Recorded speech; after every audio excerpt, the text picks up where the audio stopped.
Selamat bergabung kembali dengan Tinta Pena di Anong-Anong TV. Terima kasih atas dukungan yang telah Anda berikan untuk perkembangan kanal ini. Semoga Anda selalu dilimpahi karunia dari Allah Subhanahu wa Ta'ala. Di edisi kali ini, Tinta Pena akan mengisahkan tentang karomah dari salah satu anggota Wali Songo di daerah Jawa Barat, yaitu Sunan Gunung Jati. Selamat menyaksikan.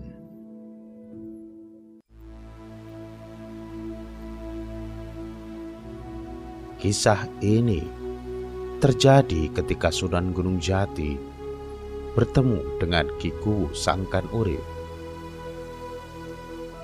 Kini, Sangkan Urip merupakan desa yang terletak di wilayah Kabupaten Kuningan.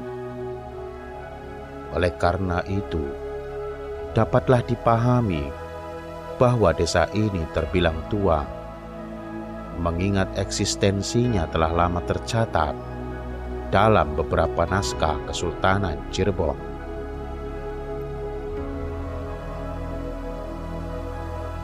Dikisahkan ketika Sunan Gunung Jati bersafari keliling kampung demi kampung untuk mengajarkan agama Islam di wilayah Kuningan, beliau bertemu dengan Kuwu Sangkan Urip. Ki Kuwu Sangkan Urip dikisahkan sebagai seorang kuwu yang berprofesi sebagai penyadap tuak. Kuwu ini digambarkan sebagai seorang yang begitu berambisi pada pekerjaannya.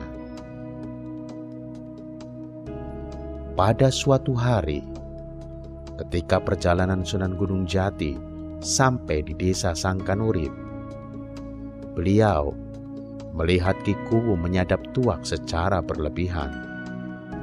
Sebab meskipun tempat yang ia bawa untuk menampung tuak sudah penuh, ia masih terus-terusan mengisinya.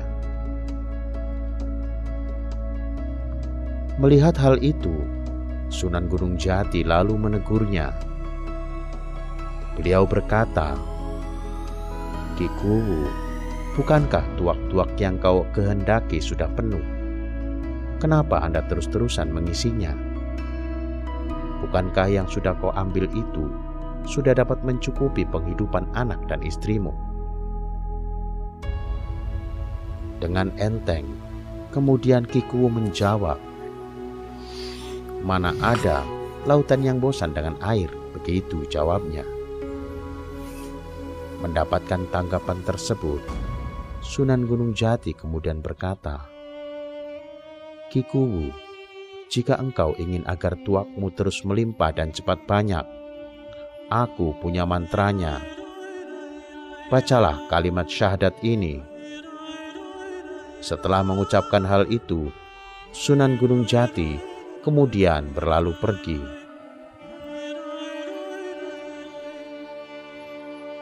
Ki Kuwu yang diberikan bacaan yang menurutnya aneh itu kemudian penasaran. Maka ia pun kemudian membaca 2 kalimat syahadat itu dengan harapan air tuak yang ia sadap keluar berlimpah banyak. Akan tetapi, manakala kalimat syahadat itu ia baca berulang-ulang, ternyata air tuak yang ia sadap dari pohonnya justru mampet, tidak lagi mengeluarkan air. Kesal dengan keadaan itu, Ki Kuwu Sangkan Urip kemudian mengejar orang yang memberinya kalimat itu. Ia ingin memberinya pelajaran. Setelah melakukan pengejaran, Ki Kuwu dapat menemukan orang yang ia cari-cari. Dengan rasa kesal dan marah, ia pun kemudian hendak menangkapnya. Akan tetapi, tangkapan itu tidak mengenai Sunan Gunung Jati. Sang Sunan kemudian berbalik sambil berkata, "Lihatlah di belakangmu, Ki Kuwu." Selepas menengok ke belakang, Ki Kuwu terheran-heran, sebab di belakangnya bergelimpangan kepengan emas yang jumlahnya banyak sekali. Melihat hal itu, Ki Kuwu bukan main girangnya. Ia pun memungut emas-emas itu dengan tertawa dan gembira. Akan tetapi, manakala ia ingin mengucapkan terima kasih pada yang memberitahukan emas-emas itu, rupanya yang bersangkutan sudah tidak ada lagi di tempatnya. Ia pergi entah kemana.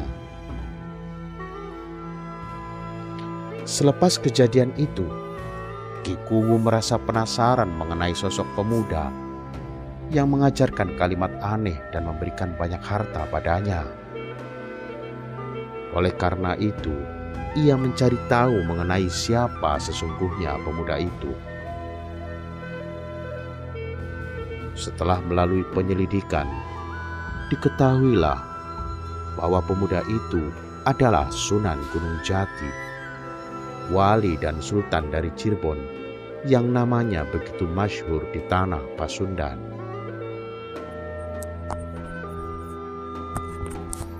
Mendapatkan fakta seperti itu, dalam hatinya Ki Kuwu bersumpah akan mengabdi kepada Sunan Gunung Jati dan akan mengikutinya bila mana Sunan Gunung Jati berkunjung kembali ke desanya.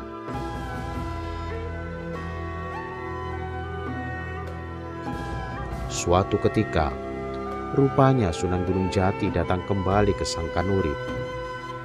Kali ini, kedatangan Sunan Gunung Jati disambut dengan penuh hormat oleh Ki Kuwu. Sang Sunan kemudian diajaknya mampir ke rumahnya.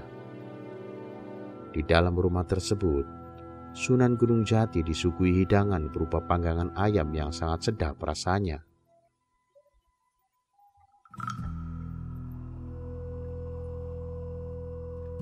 Ketika Sunan Gunung Jati bertanya pada Ki Kuwu, kenapa ayam yang ia makan begitu sedap rasanya, maka seketika itu juga Ki Kuwu menjawabnya bahwa ayam yang ia panggang adalah induk yang sedang mengerami telurnya.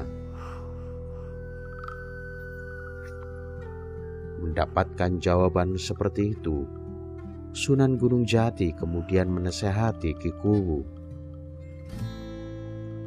"Ki Kuwu, janganlah engkau begitu tega dengan memisahkan induk ayam dengan calon anaknya. Hal itu tidak baik." Mendengar nasihat itu, Ki Kuwu hanya diam saja. Akan tetapi, Ki Kuwu merasa sangat malu dengan perbuatannya. Maka pada saat itu juga, Sunan Gunung Jati kemudian membangkitkan ayam yang sudah menjadi tulang belulang itu hidup kembali. Ayam itu kemudian diletakkan kembali untuk mengerami telur-telurnya.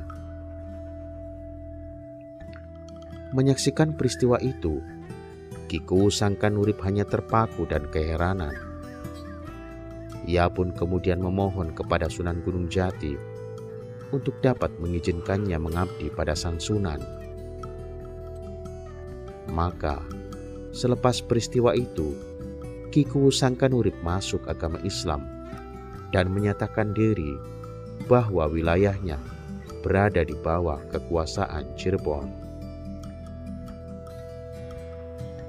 Begitulah kisah mengenai Sunan Gunung Jati yang dapat membangkitkan ayam yang sebelumnya telah menjadi tulang belulang.